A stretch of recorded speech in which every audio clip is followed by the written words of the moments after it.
Buni tushunish uchun 60 dan keyinni kutmaslik kerak deyman. Mumtoz narsalarni ortidan qo'ying degan bo'lardi. Zamon va makon unga ta'sir qilmaydigan narsalarga aytiladi. 5 yosh bilan 10 yosh orasida rangli suvlar bo'lar bilsangiz, yupi degan. Va bunaqa nakleykalardir, qiziq tuyulgan, hayotimiz asosiy maqsadi bo'lgan. Uni borligi bizni xursand qilgan, yo'qligi xafa qilgan, ko'pligi baxtli qilgan.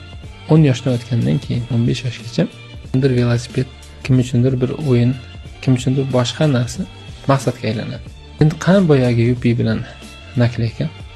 Demak o'zgardi. 15 yosh bilan 20 yosh orasida o'qishga kirishlik, kimgadir ko'ngil qo'yishlik va hokazo va hokazo. 20 bilan 25, 25 bilan 30. Hozir ayni 30 bilan 40 orasida ham, 40 bilan 50 orasida ham har 10 yillik orqaga qarasak, biz ortidan quvgan narsalar qiymatini yo'qotgan bo'lib chiqadi. Agar qiymatini yo'qotgan bo'lsa, u sarob bo'ladi. Biz nimani ortidan quvdik shu paytgacha? Inson iloji boricha ertaroq aql hushini yig'ib, bo'yniga olmagan narsalarni bo'yniga olib, mumtoz narsalarni ortidan qo'yish kerak. Men 10 yoshimda ham nimani ortidan qo'yayotgan bo'lsam, hozir ham shuni narsani ortidan qo'yapman. Ya'ni o'sha narsa mumtozligicha turibdi.